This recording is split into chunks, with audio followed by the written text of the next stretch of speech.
Thank you. How's everybody doing tonight? First of all, my name is Jaelen Barnett, for those of you who don't know me. And this event right here is called the March for Solidarity. And ultimately what this is, it's a way, this is our social action activity, or our social justice activity that we'll be holding on our campus. What we're doing is reaching out to the president of the university, a representative from the Los Angeles Sheriff's Department, as well as a representative from the Dominguez Police Department. And we want them to know that we're not okay with all the injustices that they've been serving the public, and that we need to know they're here to serve us, protect us, and stand in solidarity with us. So I have a quote right here that I want to read from for a minute, and this is just the actual document right here. It's the second paragraph if you guys want to read along. It is not a question of whether poverty and crime rates make African Americans super predators. It is a question of what resources we need to be implemented within these communities that will help create equity and justice within the legal process. It is not a question of whether police officers are doing their job. It is a question of when the humanity and worth of African Americans will be acknowledged by those in power, and when homicide of African American men will no longer be simply presumed justified until proven otherwise. Thank you. So, we the citizens and taxpayers, students and tuition payers of California and of the university are asking the President, DHPD, Carson Sheriffs, and community leaders to sign the following pledge. And these are the two stanzas right there.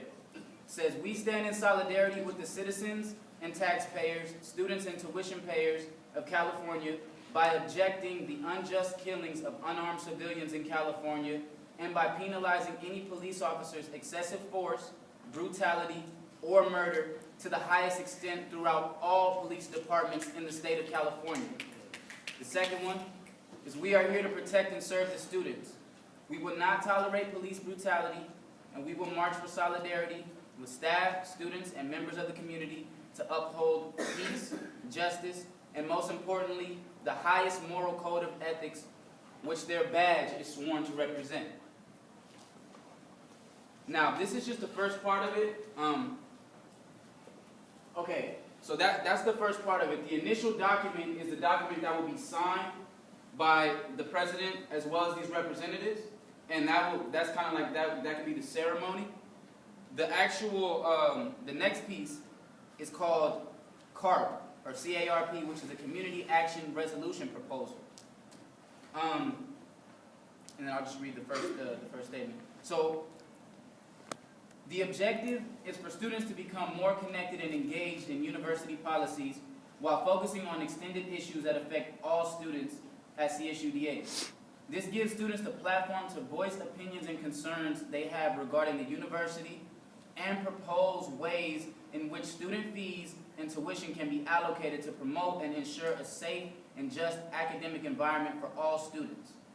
The two plans that we have, the first one is potholes. I know everybody knows about the potholes. We are on a commuter campus, so everyone has to come in through either Lot 1 or the back ways, or by Lot 4.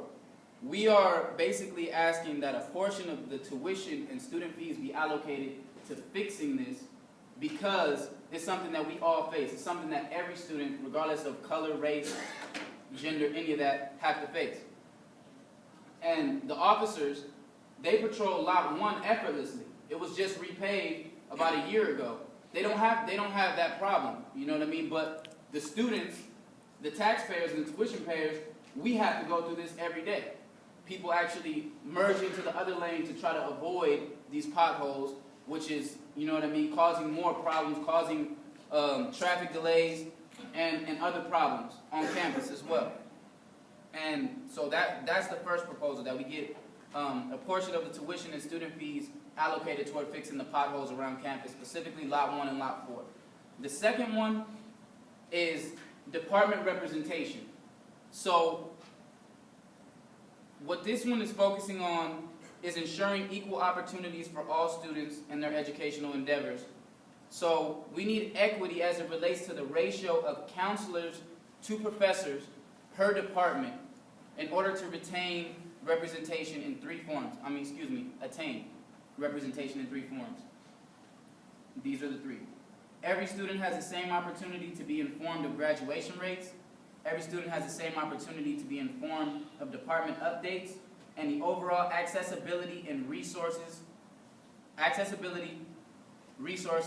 professors, and staff within each department. So it's basically being able to have the access to not only the resources that are on campus, but also that are in each department.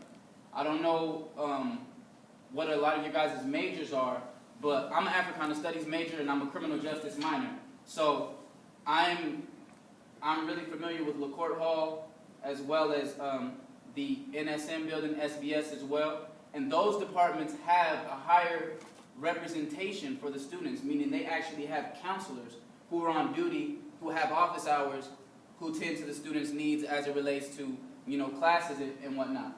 For Africana Studies majors, we share the department with the Asian American Studies Department, the Chicano Studies Department, English Department. We don't have the equal representation that other majors have.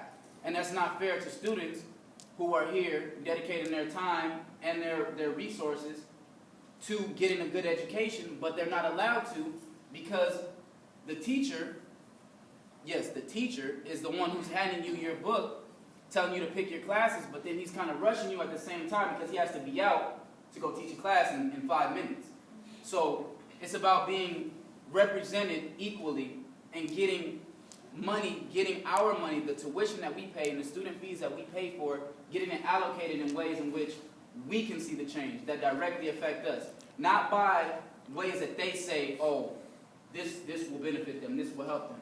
If we all stand together, if we all fight for the March for Solidarity, if we all say that this is something that we need on our campus and even extend it to other campuses, then this will be a way for us to create a platform that can be followed throughout the nation. It starts here, it focuses on California, but it can be a nationwide movement, and it's not going to be something that can just happen overnight.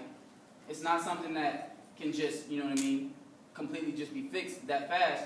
But if we fight for this, if we are all in solidarity with the outline, with these proposals, and we present it to the university, and they deny it, then that gives us a reason to, demand we get representation and ask why we can't get representatives to come out and stand in solidarity with the community that they're meant to represent. So if you guys know of any people within the community, any state legislative officials, anybody who would, be willing to help us with this, who will be on board with this, please come see me after. I can give you my phone number and the email with the March for Solidarity event. And yes, thank you for your time.